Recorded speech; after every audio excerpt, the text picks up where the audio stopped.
Season 3 of Chefs and Deliciousness starts right now. Woo! And here we are back in the edition for the Trey's Chow Down Live on Friday. Hey, guys. How you doing? Good. I'm really happy to have y'all here. Happy to be here. In the house, we got Dayne and Ashley of Dayne's Craft Bar. How come it wasn't Dayne and Ashley's Craft Barbecue? Because as much as you put in up there. That's a good point. I don't know. I don't know why. Yeah. That's too much of a mouthful. Didn't look as good that way. Yeah. Okay, well, we're going to talk about y'all in a minute. I want to talk about some current events first. Dirty Bones opened up 2 weeks ago in off 7th Street, and we were there last night. It's absolutely phenomenal. They've got good chow, bar grub. They've got these dirty tots they got chili on them. I mean, it was just, they're really good. They're cooked perfect. Sometimes tots are mushy. Mm-hmm. These were cooked just right. Mm-hmm. Yeah, and they got great French fries. They have a French fries custom made for them that have a coating on there. Yeah. Man, they were good. They're right down the street from us, too. Yeah, and the prices are good. The happy hour prices are like, if you want to, all you can eat wings for $18. All you can eat. There's no cap. And then like $3 drinks. Wells, I mean, it's a great deal. Yeah. Sounds awesome. They need. Yeah. No, really, yeah. I'm a wing person. Yeah. Like I don't waste any of the meat. Yeah. Yeah, they have tons of flavors, and they're all made in house. Yeah, you'll like Nice. them. Yeah. They brought me wings yesterday they were gold plated. Huh. Really? It's a new Was thing now. that special for you? Or? No, they sell them. Wow. Jeez. And then Zalant Pizza opened up their new place in Arlington over by the ballpark. I'm excited to go over there. They've got a new Nashville hot chicken pizza they just debuted this week. I'm going to check it out today at lunch. Nice. We expect some feedback on that. You know Zalant, I don't know if you know, but I had them on show. Have you done their roulette pizza? No. They're right down the street from us, too, so sometimes I'll ask somebody to come go over there and bring me a pizza. You've had it then? Oh, yeah. Yeah, it's really good. A lot. Yeah. Not the roulette one, though. Yeah, Yeah. I'm not that risky. I don't want to. I don't love spicy stuff the way some people do. You know, we had them on the show, and we actually had it on the spinner. We actually spun the pizza. Nobody knew, and the owner, Con, got the piece. He was talking. He was like, yeah, that would put me out, man. The director of operations said, "Oh my God, I'm glad I didn't get it." Yeah. And our best barbecue list of 2020 comes out the next week or two, and I'm real excited about that. We spent 15 months, and this time I included my best in Houston, Austin, Waco. I mean, I had so much time this year to travel, and people kept asking me, because we have so many people that live here or that live in Austin that come here, or that live here go to Austin, Houston. So nice. I really enjoyed it. Met a lot of good people. Awesome. And then our new worldwide show started. I don't know if y'all have seen that yet, but my first guest was a guy that's been on Chopped and been on Cooking Channel and Food Network, and now he's got it hosted. And he's been on Netflix, and now he's hosting a new series, Food Network series about cooking with cannabis on Discovery Plus. Comes out. In fact, it debuts in a few like 5 or 6 days. So that was a great show. I'm talking to chefs all over the world, and he was my first chef. He was in Arizona, and it's fantastic. So we're going this show, then we got the worldwide show, which I'm really excited about. Cool. Thank you. So all right, so let's get busy. Yeah. Dayne and Ashley. So first of all, how'd you two meet? Oh, I was just the pretty receptionist, and he was a hopeless romantic car salesman. Yeah, it was that Mack Churchill Acura. So yeah, I went there and I got a job selling cars, and she was the receptionist and just pretty little thing up there and yeah, so I see the way you look at her. He does look at you. I mean, that's awesome. Like, people have pointed that out. No, I'm serious. Yeah, people talk about the way when they catch him looking at me. So I never catch him, in the moment, but I know what they're talking about. He's really good at eye contact. And, that's important. Yeah, that's really important. Yeah, for sure. So Mac was a friend of Mac was a friend of my dad's, a friend of mine. I love Mac. Really? I know it's not there anymore, but know him well. Yeah, that's cool. Yeah, he had a great dealership over there. He had a samurai big suit or something in there, right? Yeah, it was like $1 million or It was something. a real, genuine samurai suit of armor. Yeah. Yeah, it was right behind my desk. It was crazy. I was like, how does this? I mean, it is obviously very cool, but like, how does it fit in with our decor? And I guess it doesn't have to because it's a samurai suit. No, it was very expensive. Oh, yeah. It was a piece of art. I mean, there's very few of those left in the world. I mean, it was crazy. It was in a That's glass when you know you've case. made it. Yeah. You can get the samurai Buy suit. an authentic. When you absolutely have everything you want, you need to go buy a samurai suit. Yeah. Well, another You catch me like sneaking in there in the middle of the night, putting it on. That's funny. That would be a bad idea. So y'all met. So that's where you met. You were in receptionist, and you were delivering pack. Or no, you were car salesman. Yeah, yeah. I was selling cars, and I wasn't the greatest at that because you have to kind of not be fully honest all the time, and I'm not the greatest at that. I'm a little too honest sometimes. Well, no, hang on. Or you have to be passionate about it. Yeah. There's a difference, and you weren't passionate about that, and it makes a big difference in what you do is if you're passionate or not. Yeah. That's why you're sitting in those chairs. I was about to say. Sure. I can tell if someone's passionate. If you're not passionate about something, you shouldn't do it. Yeah. Yeah. And I put that all the time on my social media. If you're not passionate, love what you do, you shouldn't be doing it. Yeah. And people say, well, it's easy for you to say. It's not easy. If you don't want to do it, don't do it. I mean, it's that Oh, it's simple. not easy by Yeah. any means. No. but it's possible. Yeah, I lasted about 6 months in that job, and then I was like, I'm just going to go back to delivering pizza. Yeah. So, I made better money delivering pizza, too, so it wasn't. Oh, yeah. Yeah. Yeah, selling cars is a rough game, man, especially Yeah. now with the internet. Yeah. Okay, so where did y'all meet? Let's start there. After you meet, were you both born here in Fort Worth? I was. He's a military brat. His mom was in Okay. the Air Force, and so he's literally been all over the world. I stayed here waiting for him to come find me. So before y'all met, you were traveling, and you're in Fort Worth. Okay. Yeah, so most of my life I lived overseas. So my mom was in the Air Force, so we lived in England, Italy, Japan, and then I lived in California and Colorado. That's awesome. After my first year in college, I moved here, and then we met several years after that. Talk about food experiences. Where you were was a lot of different food experiences. Yeah. I mean, totally different from everywhere. I mean, it's crazy. Yeah, no, Japan was my favorite for sure. Yeah, I bet, mean, yeah. for food and just Yeah. the culture and everything like that was just something that's. I don't remember when we lived in Italy. I was 3, so Oh, yeah. I don't have a whole lot of. You missed some good food then. Yeah, no, And for bread. sure. Yeah, and we butter. lived on the island of Sardinia too. Oh, so wow. it was definitely. It was not mainstream Italy. It was like, Right. yeah, it Old was, school. Yeah, for Yeah. sure. So That's neat. So when did you start getting into the barbecue phase? Obviously not till you got back in from overseas. yeah, so we actually got into it when we got a house together in Saginaw. Okay, that was the first And time. yeah, it was kind of the first time that I could have a grill and just start messing with it, because we lived in apartments before that, so it's kind of hard to have a grill set up or whatever. Well, And nowadays so- they really they'll come around and tell you to turn it off or take it from you. Yeah. I've watched them. Yeah, and we didn't have a big enough space to have parties, but then we had a house, and so we're like, hey, everybody Awesome come over. backyard. Like, I'm gonna make some ribs or I whatever. love that and story about you that's kinda- smoking briskets for nobody. Yeah, that's what was happening. That's basically Like, yeah, this is expensive.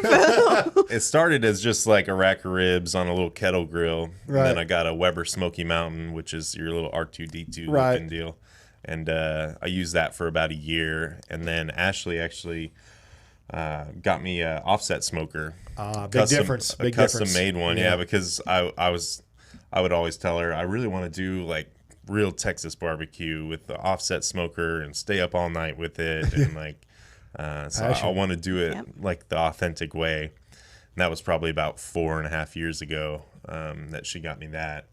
It was huge to us at the time, but it was just a 250 gallons. No, it was smaller than that. No, it's like a 150 gallon. Now it looks like thing. tiny, but at the time you we were still like, have it, right? Oh yeah, we still Don't have get rid of it. Yeah, that's what I I said. could We put- I could put, considered like, selling four- it, and I was like, four this is where it all briskets on it. started. It could hold like 4 briskets or something like that. And but yeah, Now it's just a cute little thing. yeah, it didn't cook the best. I mean, it kind of, I had to be out there every 10, 15 minutes messing with something or opening something up. And Probably drove you crazy, didn't it? yeah. Just, So but did you have the bug before 4 years? When did you start thinking about it? I mean, you said you couldn't cook it before, but did you start going out eating a lot, or did you have the bug before that? Not just when you moved into your house, obviously.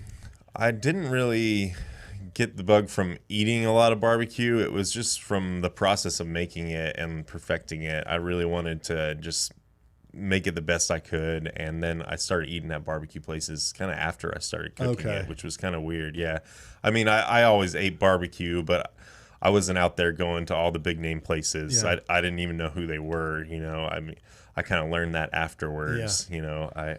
Well, to get barbecue, you got to, so I don't do that either. I go to all the places. I don't care how small, how big. The ones they don't talk about, I go to those too because it's just different experiences. And believe it or not, you can find, like I was in a place in Dallas, it never makes any list, but I walk in there and he had all these pictures. I mean, he had 100 pictures with Steve Harvey and Kevin Hart, all these people in there, and his ribs were incredible. Yeah. But you just don't hear people talking about him. So you've got to go everywhere. Not just sometimes the big guys get all the kudos, which they should. They're good at it. But I like to go to all the places. Yeah, no, for sure. There's a lot of really hardworking people in barbecue that don't get the light that they should. Yeah. And they've been working really hard for years and years and years because they love it. And so go out to any little barbecue place you find. It's good to stop by and see, but sometimes you never know what you're going to get. No, you don't. It could be It's a really gamble. good. Or someone That's said okay, though. there's That's also okay. a lot of bad barbecue out there. Yeah, but, there is. That's the truth. Sauce and bread. You can eat it with sauce and bread. Got to have sauce. Yeah. That's kind of like, it's funny. A guy sent me a deal. It was A1 steak sauce was invented during the Civil War, and I posted on my deal the other night. Did you see it? I've seen that meme though. Oh my God! He said, "Man, it's the year circled is during the Civil War," and I got thinking, well, it's funny, but back then, meat didn't taste very well, especially if you're hauling across, whatever you were doing or cooking on. So I'm sure that was invented for a reason. Yeah. Sure. Oh, yeah. Meant to make it palatable, right? Yeah, and they used to just like salt pork, like they would just like heavily salt it and then boil it so to get all the salt back out of it because it was just too salty. Like they cure it and they keep it on them in their packs and they boil it up. I got really nerdy into like pre-Civil War like food. Oh, that's stuff. cool. Like, did you really? There's like a YouTube channel where like it's just like old recipes from like the 1700s. That's and interesting. stuff like that. Yeah, and just They really had to make do with what they had, though, didn't they? Yeah. So it's crazy. Yeah. So you said you bought him that smoker. How'd you know what smoker to buy him? Listening, I would just okay. probed, like, what'd you say that's called? An offset, and write it down in my phone. Okay, offset. I actually, there was a guy, because I was searching on Facebook for someone that makes them, and the guy popped up as a recommendation in Azel, and I wish I could remember his name because I wanted to contact him later whenever he was actually making moves and be like, hey, you helped. This is where it all started. I can't remember his name, and I can't find the title that he wrote up, but I just said, do these words make sense to you? Offset and with these dimensions of a firebox. He's like, yeah. So I just I had to listen. I had to literally say, if your ideal smoker, if you could create it yourself, how many inches thick would it be? And he's just like, he didn't even question it. Oh, definitely this, and just gave me all the details I needed. And so it came together pretty quickly. But you know what? That's a great wife. Well, you weren't married at that time. We weren't married yet. That's a great, because she a lot surprised me for Christmas. Yeah. a lot of people wouldn't go to that present. trouble. I mean, that much trouble. I mean, anybody go buy some stuff. That's that you realize his passion and what he wanted to do. And it was like $1,200 or $1,400 or something, which was a lot. That's a lot of still money. a lot of money. That's back when I made money. Like I had a job. You have a job. I do have a job. You work your butt off in a food trailer. Yeah, that is true. I mean, literally. Yeah. I've seen people 30 deep in that thing. Yeah. Stand there just going. And it's funny, if you're in the back of the line, you can watch. One time I tried to take a picture, but people are kind of weird now, so I don't want to ever offend anybody, but some people going, Dan, come on. I know they're thinking, come on, man, move the line, man, come on. Yeah. But they all wait. Yep. Yeah. I see it too. Like as I'm taking orders and talking to people, I'm also assessing the line, and we've actually really nailed down our wait times in the past 3-4 weeks or so since we've been open 3 days a week.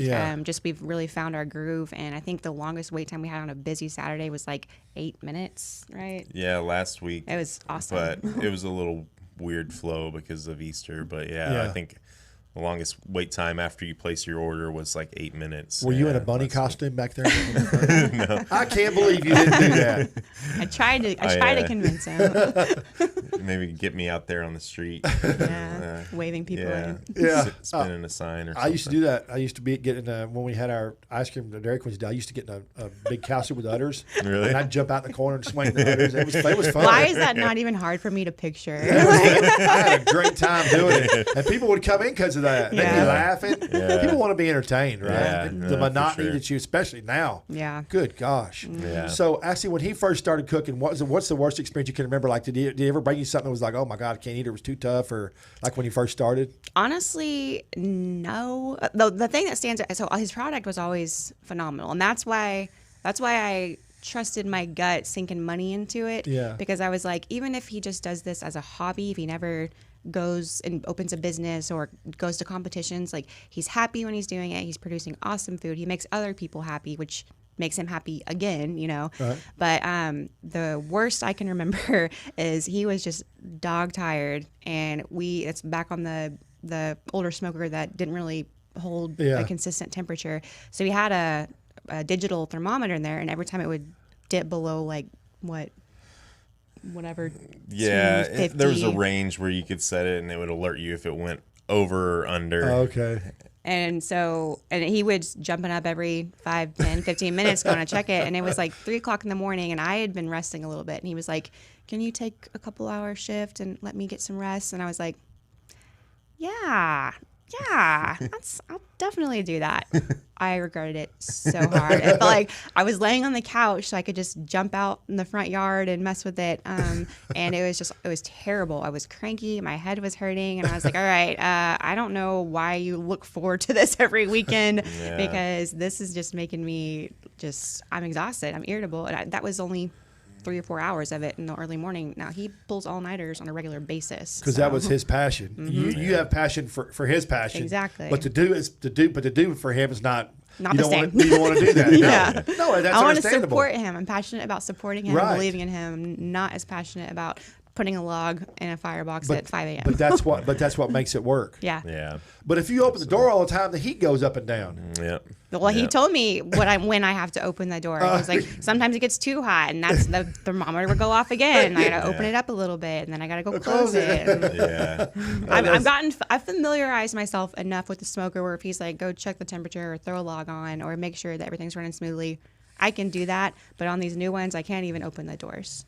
They're so heavy and they're tall, and I just don't mess with that. I watched those guys over last weekend when we did a photo shoot at Terry Black's, and I watched those guys over there work those 5 humongous locomotive looking offset smokers. It's a workout. Oh my gosh! I mean, it is lifting weights literally every time you check on your food. They are, and what was amazing to me was when they opened up, I couldn't figure out how they were going to train this guy. And I started talking to him and spent a lot of time with him. They actually started him in Austin. He worked in Austin for 3 or 4 years before they moved him up here. They weren't. I mean, so he was ready to go before he even got here, which was then I understood. Then I understood how they, because you have to have consistency. Yeah. Just to try to train somebody on a smoker, on an offset smoker, and be on the job is very, it takes a long time to learn that. Yeah. It's definitely a huge learning curve. That's one of the things that makes it really difficult to grow quickly, is because it's not something that you can just, like, it's experience and how things feel and how to work the smoker, how to get it to perform the way you want it to at the times you need it to. Right. Like there's certain times where you need that fire going, and if you don't know how to make that happen, choose the right logs or just kind of work the fire and set it up the right way, it can really kind of mess up that whole process. It's an art. Yeah. It's art. It's art. I don't know any way to describe it. So when did you decide? Were you part of the decision to open up your place, or did you decide I want to do it? How did that work? Did y'all discuss it? Or? I bought an LLC and said, now you have to. Because you were tired of spending money. I remember the story now. Okay, yeah, that's awesome. Well, that was always the dream. I mean, probably 4 years ago is kind of when I started. Almost exactly 4 years ago is when I started telling people that I was going to have a barbecue place in Fort Worth, and it was a really. People would kind of look at me like, "Sure you are." Yeah, all the time. Everybody's always a doubter or hater. I promise you, they're out there everywhere. Yeah. But there was actually, I was really proud of this picture, and now when I look back, I'm not very proud of that picture. You should be always proud of somewhere you came from. Always. Yeah, but there was a big guy on Instagram that was called Barbecue Beast, and he had like 100,000 followers or something, and he shared my picture. I reached out to him. I said, "Hey, like, I'm planning on opening in Fort Worth one day," and he shared it and said, he has plans to open a food truck in Fort Worth, and that was 4 years ago. Yeah, and That's so awesome. We really, and then it was a year later before I ever even sold barbecue. Like for that year, I was just like any catering party I could find or baby shower, birthday. I'm like, I'm on it. I'm bringing a brisket, or we got I'm to be forcing real friendly with our across the street neighbor because they got a lot of leftovers. Like, here, we gifted this to they you. Probably have you still live there, or did you move from there? No, we moved, but he reaches out every now and then. He actually was letting us know a couple months ago that our old house was available and trying to get us to move back. So it is cool to look back and see that we've really stayed on the course that we always had envisioned. So what makes you successful? A very simple thing: kicking the can. You keep kicking the can. My granddad said, "Kick it till your toes bleed. Just don't stop." And that's what I always tell people. It's just I've done one thing every day to lead me towards that goal, and not every day is perfect. Not every day I do exactly what I need to do. It's called learning. You never stop learning. As long as you wake up the next day and you're prepared to continue towards your goals. I feel like there was a point in my life where I don't know if I always believed that, but now I do. I know that if you really make it a priority to do what you're setting out to do, that you can make it happen. So that's one thing that this is and really you have help and learned. Yeah, absolutely. I've got such a support group. Ashley has supported me the whole way. We've got Thomas, who's our pitmaster now. He's been with us for 2 years. He was a customer. Actually, our two main guys that work with us were customers. So Thomas was a customer. He came to a pop-up. He loved the food. I said, hey, for us to scale this up, I'm going to need somebody to kind of come in and help me do this. And that was a little more than 2 years ago. And we haven't not cooked together since, basically. That's not an uncommon story. As I travel around the state and talk to barbecue people, there's a lot of people that get their employee stuff from them coming in and eating. Well, because that person, like if they are that admiring of your product that they want to stick around and talk to you and pick your brain and hang out with you and watch how you do it, they share the same passion as you. Like you were saying, if you're not passionate about it, it's just a job and they'll quit eventually. But that's why we've been slow to hire staff because we want to make sure that we all have that same center driving force, which is the passion for what we're putting out there. And Thomas brought his whole family with him. His parents are out there every weekend running food for us and picking up trash, and they're the friendliest people in the world. Oh, is that who's the last 2 times I've been here? Is that okay? So Nancy and John, that's awesome. They're amazing, and they're so good with our customers. And people recognize us by our brand, and they're part of our brand. So we're really grateful for all the Levin family. And I do like the logo too. Y'all branded. Y'all started off right. When you the first day you opened up, what was it? Was it an awesome feeling when you first opened up the very first day? Yeah, it was the wrap on the trailer. They did a great job on that. Yeah. Actually, the guy who designed our logo designed the trailer and everything, and so we just love it. Yeah, it's just it puts a pretty big statement out there, So yeah, before really I'm trying to remember. Before the trailer, it seemed like it's been a million years, but it hasn't been. Before the trailer, you didn't have. What were you? What we were doing pop-ups. Yeah, we would literally. But when I would come, when I came to at Lola's, Lola's, we were where the old barbecue place. That's right. You were using the shack, the little deal. Okay, I remember now. Okay, it took me a second because it seems like it's been 10 years, but it hasn't been. It's been very short. I felt like it's been forever since. Yeah, it was an old bar. They that's used right. It was an extra bar they had on the backside of Lola's, and so we were crammed in there doing every little thing in there. I don't know how we were. Y'all were all sweating that day. That first time. And people were like, "Why don't you do more days?" It's like we can't in that little space, And so getting the trailer really helped us expand and do more days, and we're already feeling the pressure of needing more space. Yeah, you know what? That's a good thing, though. Yeah. So what is now that you've had some time to to think about this? What is your favorite thing about the business? Just the people, just interacting with the people and the joy that people have when they've tried the best barbecue. They say this is the best barbecue I've ever had. I didn't know it could be good like this, and kind of makes it all worth it. And the relationships you develop, we become close. There's a lot of people that are now I call great friends that I just didn't know, and through barbecue I wouldn't know these people. Nothing brings people close together than a good story and food, I'm telling you. Mm-hmm. So what's your favorite thing about it? It's definitely still the people, but more I love our customers so much. I'm the face that they see. I know you are, and I just I have such a unique bond with so many people that I see every week, and I just look forward to talking to them and catching up with them. But I really loved seeing how all of the pitmasters from the entire, not just the state of Texas, but like literally the world. It's a worldwide community of people that share this passion for staying up all night and starting over when it's not perfect, and like just continuing grinding every single day. And they're just, you would think that in any field there's competition, but it's actually healthy competition between the people that we've met, because we've jumped in and helped out other barbecue joints when they need help, and they don't even think twice whenever we need a hand. And it's just so awesome. Like a lot of times whenever people come, they're like, oh, you still have food? I went to Panther City or Bricks and they told me to come here, and we do the same. Like if we run out, like, hey, try Panther City, like they might be sold out too, but it's worth trying. We always suggest, I like Bricks a lot too. I like too. I like all three of those. I mean, and the thing is, like when I did my list this year, it is so difficult because you know what I mean. Everything is right there. It's like a thin margin. It's a super thin margin. Yeah. So when I do my list now, I try to highlight the different things that everybody offers. Yeah. Bricks, not only the dog, but I love the dog. But we love him too. Yeah, but I mean he's got some great stuff. His tacos and his chicken sandwich. Oh yeah. Was it a dank sauce? Yeah, dank sauce. We actually just ordered some chicken sandwiches to go last Saturday when we were working. It's undoubtedly the best chicken sandwich. So good. It's delicious. Yeah.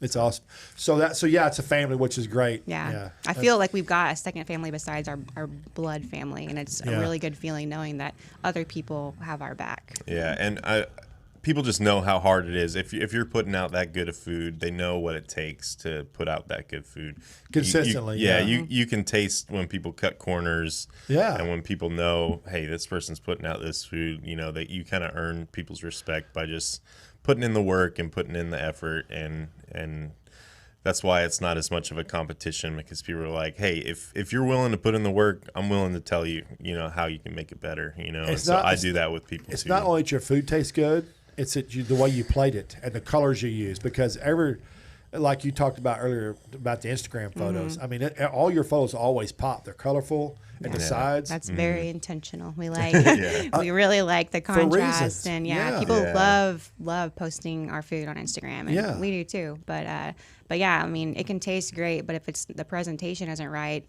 people aren't going to be able to look at that and say, that does look good. No, I wanted that. You need to attract their attention now, especially now. Yeah. You've got to one-up everybody, and that's okay. That's just what social media has done. Yeah. And I think the good thing about social media, while there are some bad things, the good things about social media are they make people more aware of food plating, and it makes the people on businesses more aware, so they can be better at what they do. Yeah. To attract more customers. Oh yeah. Or to stay on their game. Yeah. Yeah, because we feel like we're selling not only the food but an experience, right? Right. Like we're at Lola's. You've got live music. You've got a big covered patio area, indoor outdoor seating, and then you get your food brought to you. And it's just a lot of people haven't seen it presented that way before, and they're just like, wow, so right off the bat they're impressed, and then when they taste it, and it just takes it up a notch there, and so let's talk about the sides, because y'all offer a lot of sides real quick. Y'all aren't just a barbecue joint. What are your favorite sides that y'all produce that you create?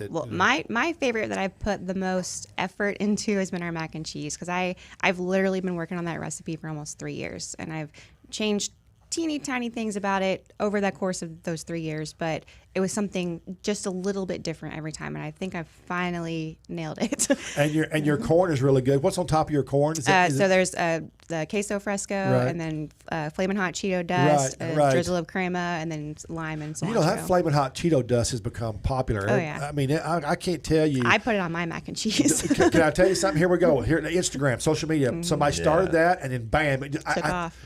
Not only the color, but hell, everybody loves. If you don't like Flamin' Cheetos, I mean, there's something wrong with that. Cheetos are delicious. Yeah.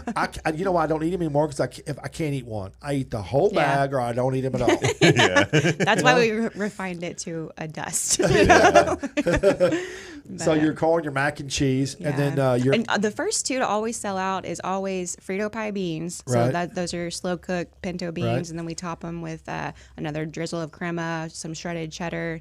You're all about that crema, aren't you? Oh yeah, it's so chili good. cheese Fritos. Chili cheese Fritos, yeah. And then house-made candied jalapenos, which is a process. Thomas does all of our pickling and candying, and it's man, I did not. House-made candied jalapenos. And they are Go on amazing. top of I've the- had a lot of stuff from you. I didn't know you had that. I haven't. Well, it's because they take so long. Like we have them on the menu once they're prepared, and we let them. And then I go. Yeah, they're in little souffle cups, 50 cents a cup, and they're just people are like, I want 10 cups. I'm like, okay. That's one of the things that made it hard to like get the line moving for a while. It's because we do so much garnishing with our sides. You know, like the corn gets 3 or 4 things on it. Right. Uh-oh. Sorry. That's okay. I thought it was you. The mac and cheese gets toppings on it. You know, I think the only thing is slaw and potato salad that we don't add something onto. So And it potato just salad is the second. it slows our seller. roll a little bit, and so I can see why a lot of barbecue joints don't do that, but. We pride ourselves in taking that extra step to really. But you're also highlight learning. that experience. Talking about that, you're also learning about your consistency. You're figuring out how to keep the line moving. Yeah. And what's working. We talked about that, which is very important. You're in tune to your business, which is here we go. It's a passion thing again. Yeah. You know. Well, luckily, like we were a noon until sellout for every Saturday for a long time, and now we changed our hours to where we're 11 until sold out. And so it's kind of helped the flow a little bit. And so now we're not getting a huge crowd all at the same time. Yeah. It's kind of helped more a lot. sporadic. And so, it's a lot easier to turn the lines. But sometimes it's hard when you get 10 of these big platters back to back to back, all for here. And then it's just, it's You only just, have so much room in there. Yeah. You only have so many hands. Yeah, and people are like, "Why don't you just make a bunch of them at the same time?" It's like, Doesn't work that way. There's only so much room, and then stuff gets cold. So we try to take it one platter at a time, and just And that way, nothing gets looked over. Everybody, gets to see it before it goes out to make sure that we didn't forget anything. And Quality. It's just, It's most important to us. Even if it takes a little bit longer, I'd rather it take a little bit longer and you be totally sapitfied with everything you're eating than it be super quick out the door and your food's cold. Right. Yeah. Or you have problems. Yeah. Me and Thomas, my pitmaster, we always say if it makes it better, we got to do it. Yeah. I mean, it's just. It's extra little steps like that set you apart. Sure, and that's just why you do it. Yeah, That's why you keep moving up, propelling forward, right? Yeah. Just Yeah, keep going up. we're like brining our turkeys, and we're brining our pork butts for a little while, and just all these little extra steps that just it'd be a lot easier if we didn't do it. It would save a lot of time and a lot of labor, and just. But that's our goal is like if it makes it better, we're gonna do it. It's helped because our newest employee, his name is Chris, and he's worked in a kitchen before. And okay. I worked in a kitchen, but I was just a key manager and a server. I didn't chop things, Yeah. And he has experience with that. So the things that used to take me 10, 15 minutes to chop out, he can bust out in a minute or two, and it's prepped, So that's something that's helping us just work more efficiently. Sure. Yeah. Especially in a size of the trailer that size. Yeah. While it does look big, it's still, when you start getting 4 people in there, there's not very much room. That's what we were Yeah. talking about when we first got in the trailer. I was like, we got a mansion. Yeah. This is huge. And now I'm like, oh my gosh, Well, we've been somebody rolling needs to with- come out. we've been rolling with 5 people during service when it's really busy, and that's why we've been able to turn a really good line. Is because we have It's been Ashley's comfortable, on the though. cashier, Like- I'll be on the board, Have you and then we'll have 3 people helping us put the platters together, put to-goes together, and so It's just literally an kinda- assembly line. We stay in Yeah. our position, and the only person running around really is like the side guys if they need more garnishing or if they need to reach and grab it to go. But it's, me, Dayne. That's awesome. We have a guy that helps us also named Ryan, and then Chris and Thomas. And Thomas is the final overseer to make sure everything's beautiful and then puts it out the window. The great thing is you're able to facilitate all this in a manner to where it's consistent, all the same. Yeah. Yeah. Where people get into trouble is they get backlogged in their mind, they get overrun with people, and they don't have a way to facilitate it. And Yeah. you manage to figure that out. Yeah. Yeah. We're just one ticket at a time. Just focus on Yeah. Dayne's doing the meats, do the meat for this tray, move on to the next one. Don't look ahead, I have to try and look ahead to keep up with our inventory because sometimes our numbers kind of get off because our credit card processor is also our food inventory, and it doesn't tell us when we're running out. So I have to kind of like mentally, Go look at everything? Yeah, and just kind of do like, hold 1 second, I'm gonna do an inventory check, kind of see where we're at, and then I say, okay, we're fine, carry on. That's one of the hardest parts when you get 15 tickets down. Yeah. Sometimes you're like, can we sell Yeah. ribs? Like, I don't know. Let's start. And so it's just. I literally made a sign to put in front of the window that says, doing an inventory check, be back in a jiff. Oh, that's awesome. And people are so understanding. They're like, I don't want to buy something you don't have. Yeah, because we're like, we don't know when your ticket comes around. We may or may not have it, depending on how heavy-handed I am on the board. Sometimes, like especially with ribs, it's like if you order a half pound, usually you're getting more because.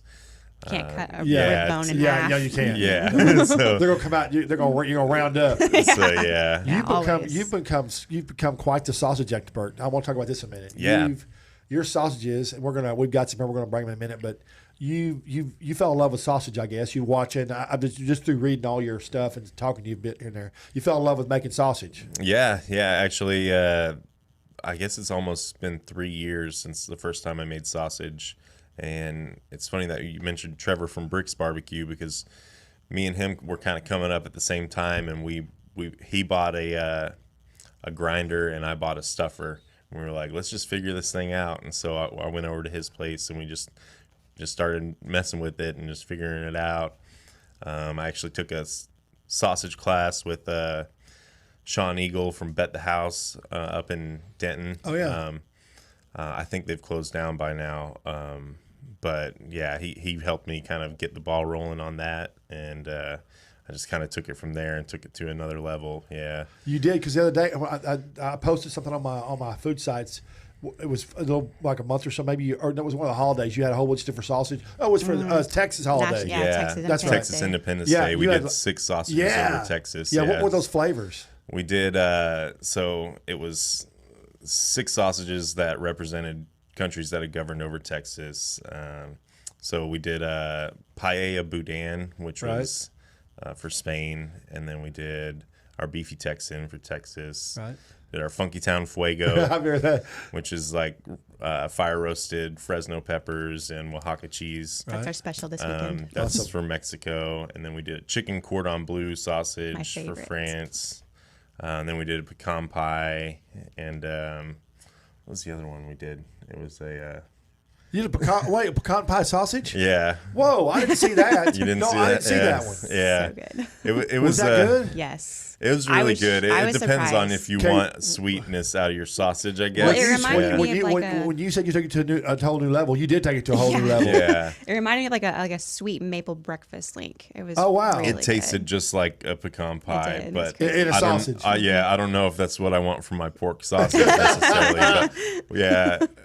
We didn't stop to think if we should do it. We were just like, yeah, we can do it. Hey, so that's all right. That's all right. But, hey, we're gonna play a little spot right here, right now. We'll be back in 60 seconds. Don't move, and we're gonna break some sausage and let y'all see some sausage Dayne's been working on. Hi, I'm Trey Chapman, publisher of Trey's Chowdown and host of Trey's Chowdown Live, a weekly TV show and radio podcast highlighting chefs, restaurants, and deliciousness. The restaurant and service industry is in big trouble due to COVID-19, and they could really use your help. While restaurants and service operations may look normal, they are far from normal. So many restaurants, food trucks, burger spots, barbecue joints, bars, and taverns are literally going broke by the hour and might get worse. So I'm asking everyone to help out the simplest way they can, and that is to please buy and shop local. Whether you're dining in, taking out, or get delivery, you are helping out your local businesses tremendously. Mom and pop owners, chefs, restaurants, and all of our service folks will be so very thankful that you're helping in this difficult time. Oh, and be generous on the gratuity when possible. Thank you so much, and thanks for supporting local. That supporting local spot was super important to me because at the time I made it, was people were just starving to death. Yeah. So here we have these sides. We're back, and these sides look absolutely phenomenal. I want to talk about these sides. And y'all can see these sides in the camera here. I'm gonna move them to the side here like this so we get a little better view. So I actually talk about the sides. Let's tell everybody about them. Okay, so we'll just start with the potato salad. Most of everything that I make is based on my own personal preferences. Right. And so I don't like mustard. And I know that mustard potato salad is big, but I just, if I'm going to be making it and testing it, I have to like it to know if anybody else is going to. That's okay. So I did a mayo and sour cream based potato salad, and we actually chop up fresh dill and put it in there, and it kind of gives it like a fresher flavor. I love dill. Yes, Me I too. love dill. It makes it taste like a lot fresher. A little ranch seasoning, and then it's basically a loaded baked potato without the bacon. I used to put bacon in it, but we actually surprisingly have a lot of vegetarian customers, and so I wanted to make sure that they weren't limited to our sides. That's awesome. We used to mix the bacon in with the mac and cheese also, but now we do it as a topping so you can get it without. So That's awesome. So that's the potato salad, and it's usually the first or second one gone, besides our Frito Pie Beans. Next, this is one we usually don't run out of the. I love that one. I've had that. That's a several times. fan favorite. So we make a lot of that one. So it's rare that we run out of it early on. But this is our Flamin' Hot street corn. It's not actually flamin' hot. I have to specify. It has a little heat, just the corn, but we call it Flamin' Hot because of the Flamin' Hot Cheeto dust on top. It's funny so. when you say flaming hot, people are scared. People to death. are worried. They're like, how Especially with all the hot stuff flamin' down there hot now. is it a hot? Yeah. You know, I was like, it's really not. I mean, I put crushed red pepper in it, and that's about it. And this one right here. This is kind of like a collaboration of mine and Dayne's tastes together. So I had kind of a general idea of what the base of a coleslaw should be. Right. So and then the dressing is more sweet. It's got honey, apple cider vinegar, poppy seeds, and we actually shred, make matchstick apples. So it's crisp apple slaw. Oh. And there's also slivered toasted almonds and dried cranberries. So I've it's kind not of tried. like I bet that's delicious. It's really good. Actually, I always suggest when people order a pulled pork sandwich, just put a little scoop on top, and we don't charge them. We just throw it on there, or put it in a tortilla with a little slaw, and it's just phenomenal. Phenomenal. Yeah. So you don't plan on taking that home, right? It's all yours. Okay, all good. yours. All right, good. I brought you lids too. So. Good. Okay, so we're going to set this aside here, and then Dayne's going to cut his sausage. We're going to talk about sausage in a minute, which I'm excited about. We're going to set that right there. It's probably going to twirl. It's so funny it twirls itself. Look at that. So funny. All right, Dayne. Let's put this over here where we can see this right here in the. Cool. All right, and let's move this bucky cup right here. There we go. Now we can cut that up. Perfect. All right. So we've got 3 different kinds of sausage here. We make 3 different kinds each week. I'm going to slice them all, and then we'll talk about them here. Perfect. So that looks awesome when you're slicing that. He's very particular in how he cuts it. That stuff smells so good. As soon as the casing pops, you can smell it. Let's set him up here. Perfect. Imagine like being right beside him an entire 4-hour shift, just like smelling it. Okay, then we're going to do this. We'll leave that right here. We can talk about it. They're perfect. All right. So every week we make our Jalapeno Havarti, which is this one. So if you look inside here, it's got jalapenos, Havarti cheese in there. Wow, it looks like it's coming out right there. Yeah, you can just see if Wow. you squeeze it, it'll start dripping juice, That's awesome. So that's been the fan favorite, is the Jalapeno Havarti. It used to be a rotational one, but it got requested so much that we were like, that's got to stay on the menu, Right. So this one is another standard on our menu, which is our beefy Texan. So it's got pickled mustard seeds in there. So it's kind of it's got pickled mustard seeds. It's kind of our take on a hot gut sausage, which is kind of popular in Central Texas. Right. But it's more beefy than all the other ones. It's got a little bit of beef heart in there as well to give you some of that just stronger beef flavor. And it doesn't have cheese. So this is one, we got a bunch of people that would say, hey, do you have anything that doesn't have cheese? And so we wanted to offer that. Is that very often?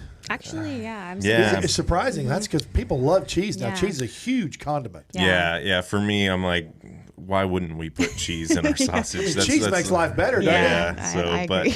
but we got to listen to our customers, and this is a lot of kids like that one too because there's no heat to it. Yeah. It's very savory and flavorful, but it's not spicy. In my world, if I bring something to Janet and have cheese on, I'm gonna get in trouble. Really?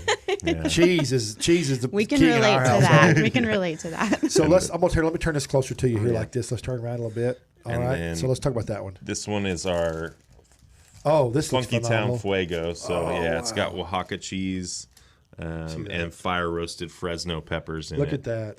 So That looks awesome. That's one of my favorites. It looks kind of like a checkerboard in there. Yeah. Doesn't it? It's neat.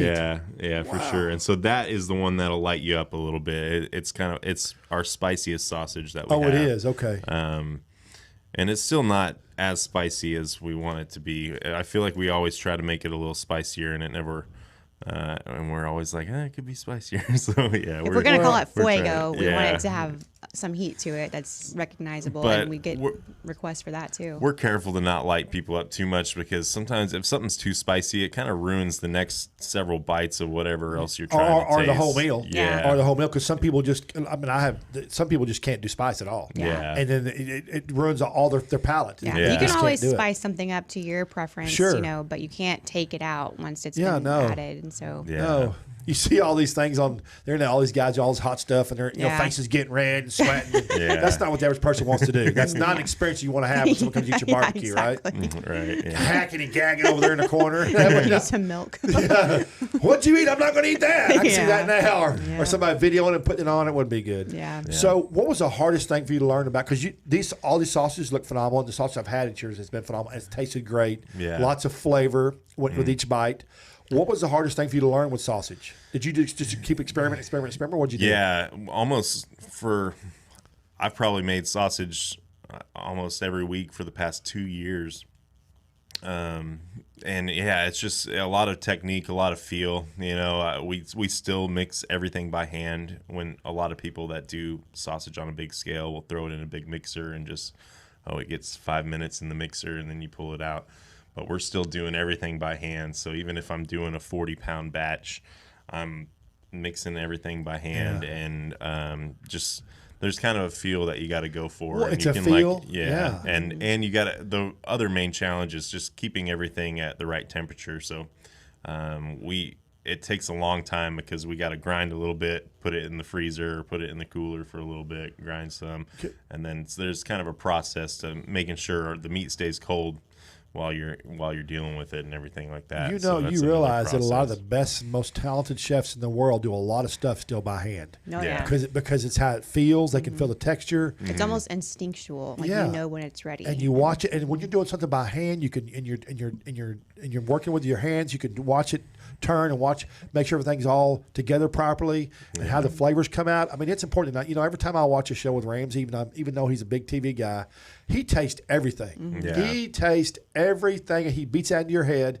You got to taste it before it leaves. Yeah. The expo. We're You just big got on to. that too. Yeah. But a lot of people don't do that. Yeah. And you don't. The flavor, if the flavor's not consistent, they're not going to get it again. Yeah. Which is great. For sure.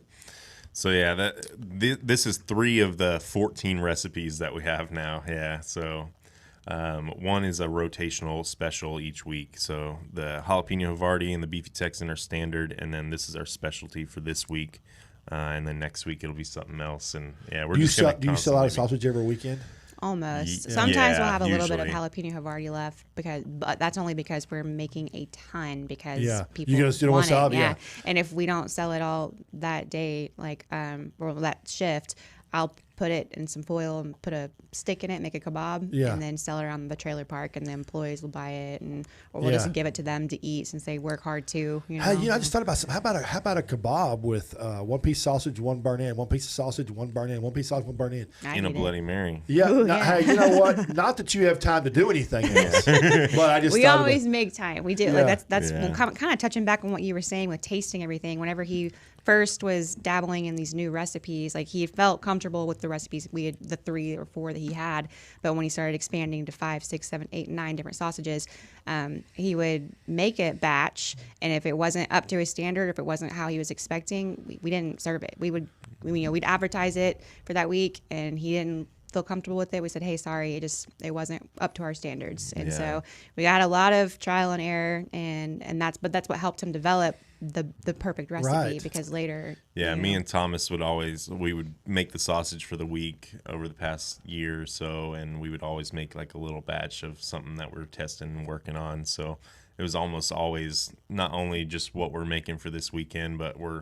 we were always planning for the future, So test kitchen yeah, no, week. we've got 3 different kinds of chicken sausage, and that's something that a lot of people aren't doing. And we've got our chicken sausages down really, really well now. And so it's definitely a huge point of pride for us because we put so much effort into it. I mean, it takes almost all of Wednesday is just sausage day. I mean, I'm up there on Tuesday prepping the sausage just so we can spend all day on Wednesday just making it. And so that's when, it's just, it could be a lot easier if we just bought it frozen That's and not it good. came in. But like you know not what? even- That's not the passion that's behind making that sausage. yeah, And that's why it's the way it is. Yeah.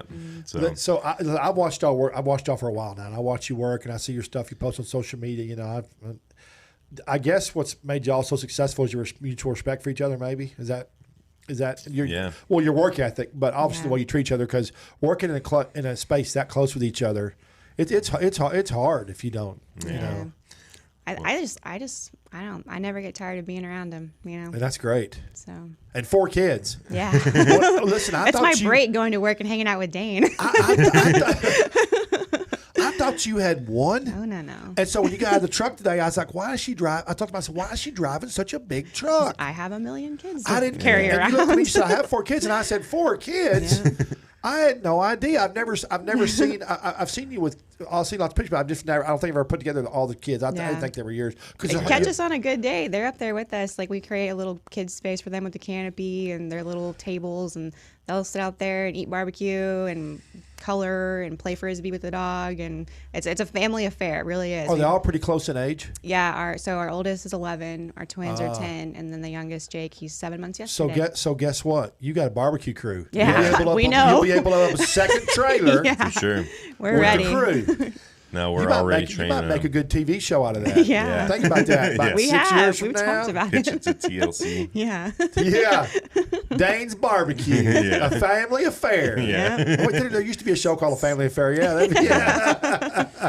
That's awesome. Yeah, that's definitely one of the difficult things is just managing growing this Sure. business and then managing all the family life and everything. And that's one thing that has been heavy on my heart, just like trying to figure out how to be enough for the business and be enough for the family.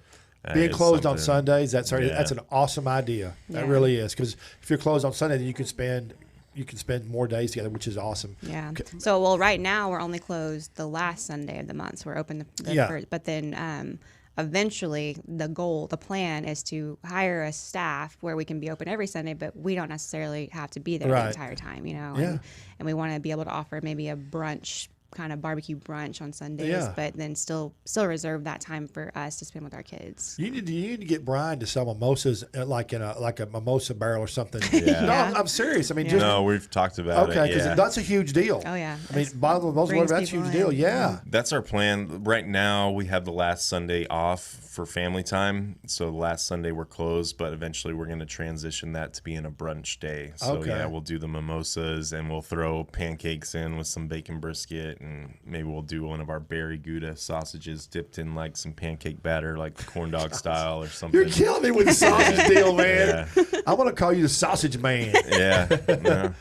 Yeah. We're definitely putting a good amount of effort into it, you know, compared to a lot of places for sure. And just as far as the amount of recipes we're creating and making 3 different kinds each week. Yeah. You know, like It's kind of fun being like, okay, what's the special of the week? No, I'm sure. You know what though? You know what? By doing this too, though, you keep it interesting, and you keep it creative. Yeah, there's a and- new and- aspect. Yeah, each you week keep for it people. vibrant, you keep it creative, and some of the flavors are going to be vivacious, and it's just a good deal to have. Yeah. Man, listen, I really appreciate y'all coming today. It's been fun, and this thing will be played over and over again. People are going to love watching it, and it's just fantastic.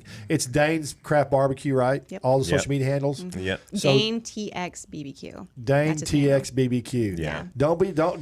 You might type in Sausage Man on the Google, and he might come up. But it's Dayne's Craft Barbecue TX.com, right? Yeah. And then all your social media handles just Dayne's. Dayne TX BBQ. Okay. Yeah. Right. Good.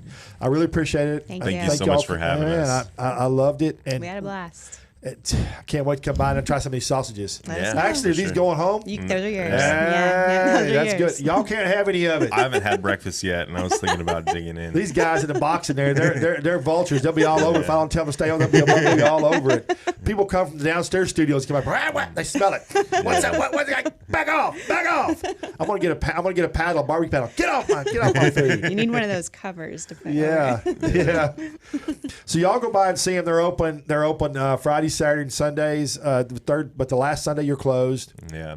They're at Lola's. I always say Lola's bar, but they're Lola's Trailer Park, which is just right behind the bar. They got parking. They got music. Got a vibrant atmosphere. It's really fun. Dog friendly, kid kid friendly. Outside, it's Shade. just it's Lots of shade. shade. Yeah. It's awesome. Yeah. It's really awesome. Oh yeah, he does have shade now. Yeah, he tons. built that new thing. Yeah. Yeah, it's I really forgot. nice. That's a over there huge now. difference. That's Yeah. a game changer. It is. It really has been. The sun used to beat down on that area. But now that's it's why all I would always covered. go up on that deal. You know where the cover was, because it's just too hot. Yeah, no, it's beautiful. He built that, and then he built an additional deck for Yeah. sitting. So, and that's also shaded. So he's got it going on up there, and we feel very blessed to be there. Yeah, that's awesome. And Mav, let's pitch Lola's a little bit. Lola's, lots of music. If y'all know where Lola's is, it's Lola's Bar and Grill. I mean, Lola's Bar, and then Lola's Trailer Park. And he's got lots of live music. He does two different kinds of. He does genre in front and different genre in the back. Correct? Yeah. Most times. The saloon, Yeah. I think, is They're about to reopen the saloon here Okay. soon. But they're really just a home for musicians. Yeah. They're supporting the Local, music yeah. scene, and they're not going to be like, well, you're not this type of music, so we don't want you here. They're like, hey, you're passionate about what you're doing, and you're making good music. Like, come on out. Yeah, we've got a place for you. You know. Awesome. So I really appreciate y'all. Thank y'all so much. Thank you. thank you Can't so wait much. for y'all to see what y'all are going to do next. Absolutely. More sausage, obviously. Yeah, Always, more always more sausage, and sausage. yeah, we're planning on just scaling up and being permanent Awesome. here in Fort Worth. Thank y'all so much. Next week,